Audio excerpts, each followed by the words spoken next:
ہمارے لیے آج کی تلاوت مقدس پالوس رسول کا خط رومیوں کی کلیسیا کے نام 4 باب 15ویں آیت سے 18ویں آیت تک ہم پڑھیں گے۔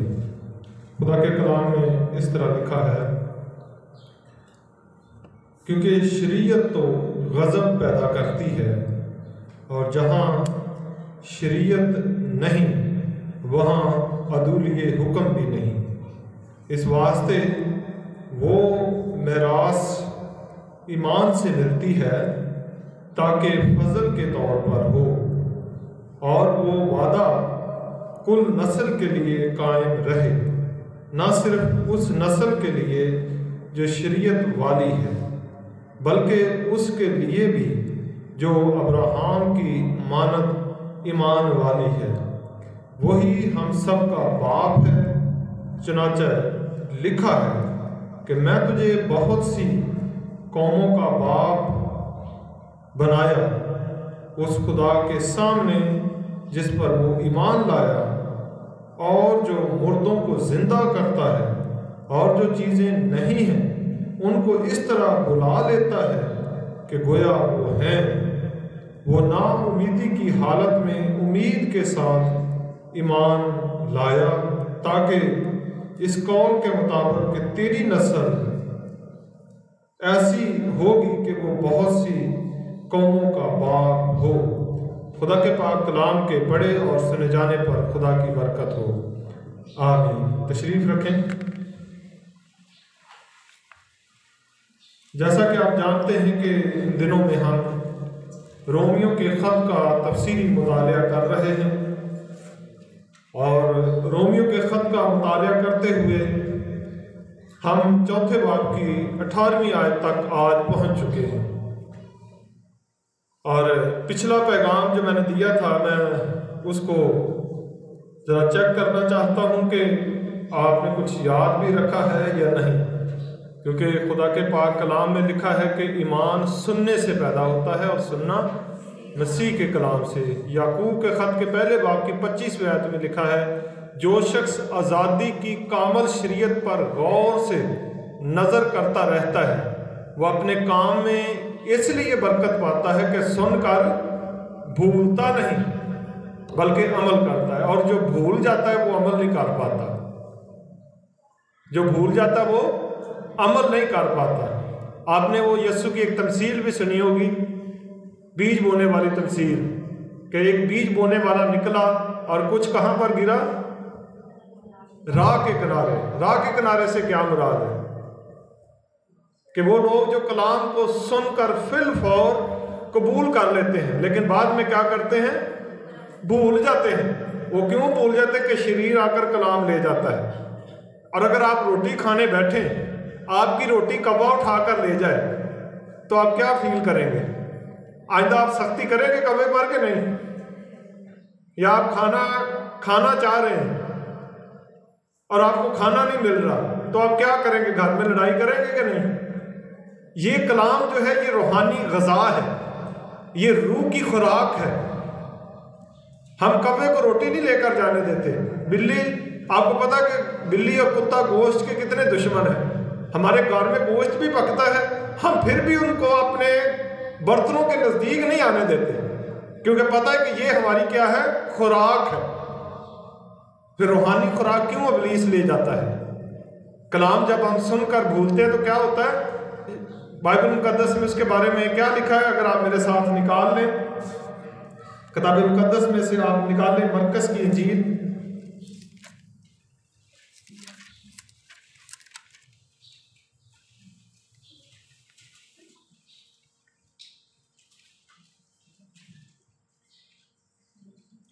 مرکز کی انجیل 4 باب اس کی 13ویں آیت سے ہم پڑھیں گے۔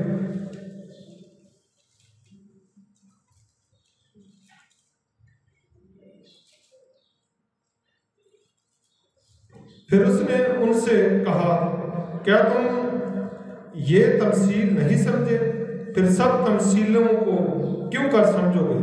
بونے والا کلام ہوتا ہے جو راہ کے کنارے ہیں جہاں کلام بویا جاتا ہے۔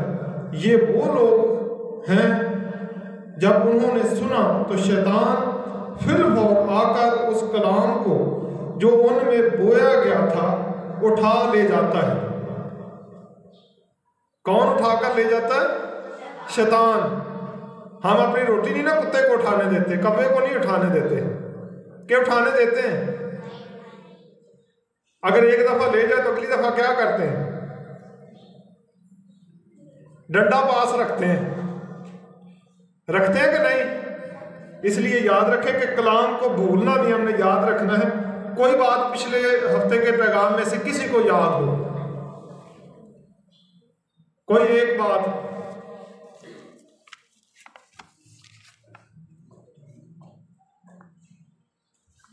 ٹھیک ہے، میں چند ایک باتیں ریپیٹ کر دیتا ہوں۔ آج ذرا آپ نے نا کوشش کیا کریں کہ جو مین پوائنٹ ہوتے ہیں نا وہ آپ لکھتے جایا کریں۔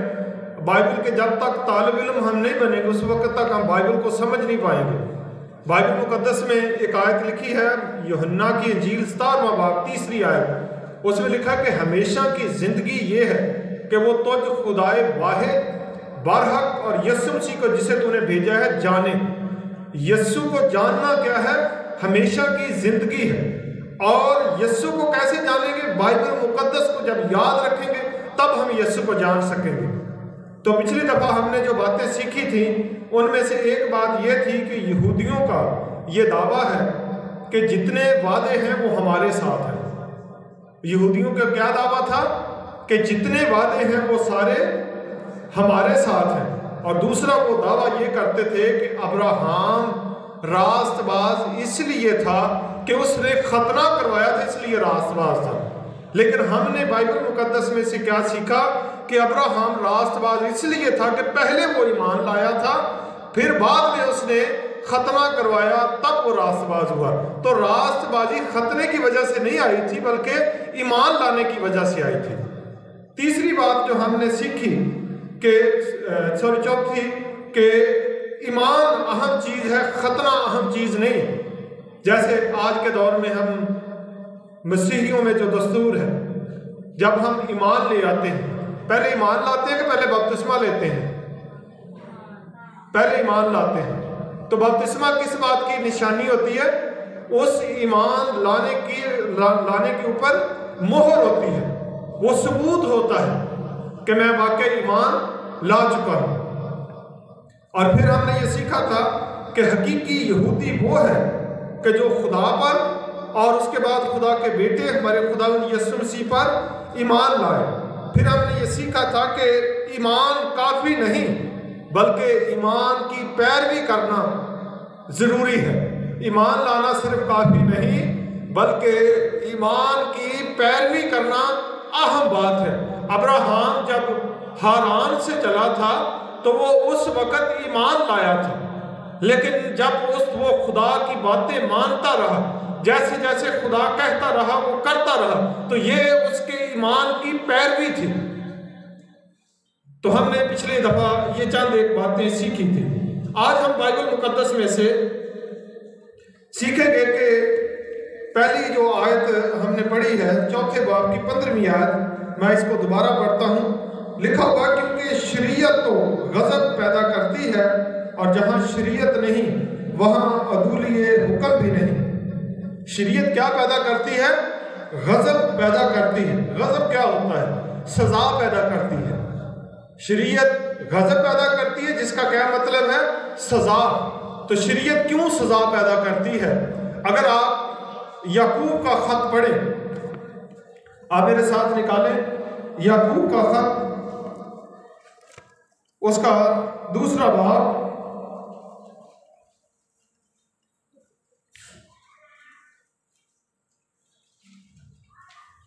اور اس کی 10ویں آیت سے میں پڑھوں گا، بلکہ نام ہی سے پڑھوں گا۔ لیکن اگر تم طرفداری کرتے ہو تو گناہ کرتے ہو اور شریعت تم کو قصوروار ٹھہراتی ہے، کیونکہ جس نے ساری شریعت پر عمل کیا اور ایک ہی بات میں خطا کی وہ سب باتوں میں قصوروار ٹھہرا۔ اس لیے کہ جس نے یہ فرمایا کہ زنا نہ کر، اسی نے یہ بھی فرمایا کہ خون نہ کر۔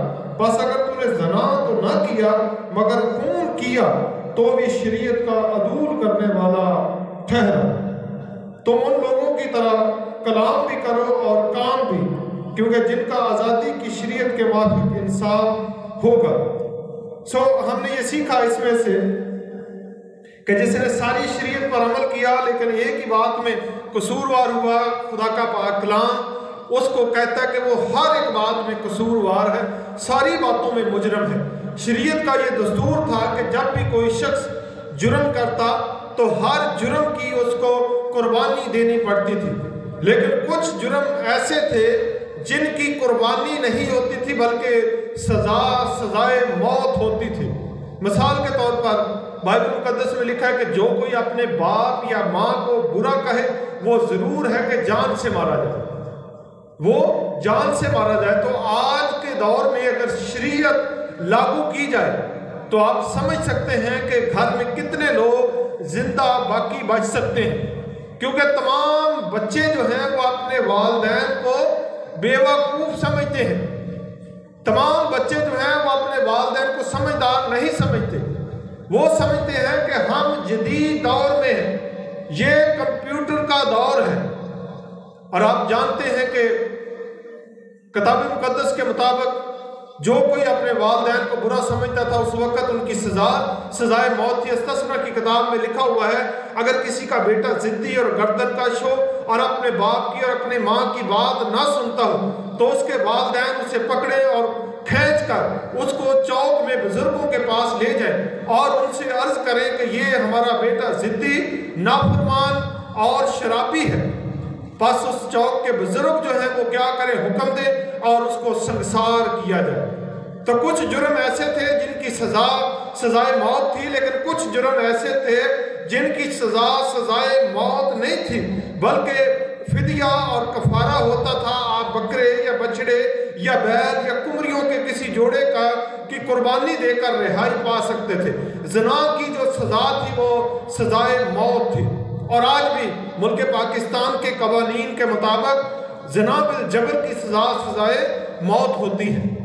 اور کچھ ایسے جرم تھے آج بھی اور اس وقت بھی ہیں جن کی سزائے موت ہوتی ہے۔ لیکن نئے عہد نامہ میں ہم بائبل مقدس میں پڑھتے ہیں جب ایک شخص یسوع کے پاس آیا اور ایک شخص نہیں بلکہ کچھ لوگ یسوع کے پاس آئے اور آ کر کہا کہ عورت، اے خداوند، اس عورت کو ہم نے زنا کے عین فعل پر پکڑا ہے، بس موسیٰ نے حکم دیا ہے کہ ایسی عورتوں کو سنگسار کیا جائے، بس تو بتا کہ شریعت کے مطابق اس کے ساتھ ہمیں کیا سلوک کرنا چاہیے۔ یسوع نے کہا کہ جو تم میں بے گناہ ہے وہ پہلا پتھر اسے مارے۔ یعنی یسوع نے وہاں پر اس عورت کی زندگی کو بچایا، یہ نہیں کہ شریعت کو ریجیکٹ کیا ہے، کیونکہ یہاں ہم نے پہلی آیت جو پڑھی اس میں کیا پڑھا ہے کہ شریعت کیا پیدا کرتی ہے، غضب پیدا کرتی ہے، اور غضب کا کیا مطلب ہے، سزا پیدا کرتی ہے۔ شریعت کا دستور تھا کہ جو کام کوئی کرے گا اس کو اس کا اجر ملے گا، اور جو کام نہیں کرے گا اس کو اس کا اجر نہیں ملے گا۔ لیکن نئے عہد نامہ میں یہ شرط نہیں ہے۔ نئے عہد نامہ میں جو شرط ہے کہ آپ جیسے بھی ہیں، آپ ناپاک ہیں، آپ گندے ہیں، آپ نافرمان ہیں، آپ جس حالت میں بھی ہیں، آپ خداوند یسوع مسیح کو قبول کر لیں اور اس پر ایمان لے آئیں۔ جب آپ ایمان لے آئیں گے تو وہ آپ کو پاک بھی کر دے گا، صاف بھی کر دے گا، آپ کو راست باز بھی بنا دے گا، وہ آپ کو اپنی بادشاہی کے لیے خود تیار کر لے گا۔ آپ کو پتا ہے کہ یسوع مسیح جو ہے وہ ہمارا دلہا ہے، کلیسیا جو ہے یہ اس کی دلہن ہے۔ کلیسیا کیا ہے؟ اس کی دلہن۔ اگر آپ میرے ساتھ یہ حوالہ دیکھیں کتاب مقدس میں سے مکاشفہ کی کتاب اور اس کا 19واں باب، مکاشفہ کی کتاب اس کا 19واں باب اور اس کی 7ویں آیت سے میں پڑھوں گا۔ مکاشفہ 19واں باب 7ویں آیت سے، آؤ ہم خوشی کریں اور نہایت شادمان ہوں اور اس کی تمجید کریں، اس لیے کہ برا کی شادی آ پہنچی اور اس کی بیوی نے اپنے آپ کو تیار کر لیا، اور اس کو چمکدار اور صاف مہین کتانی کپڑے پہننے کا اختیار دیا گیا، کیونکہ مہین کتانی کپڑوں سے مقدس لوگوں کی راست بازی کے کام مراد ہے۔ اور اس نے مجھ سے کہا، لکھ مبارک ہے وہ جو برا کی شادی کی ضیافت میں بلائے گئے ہیں۔ تو یہاں پر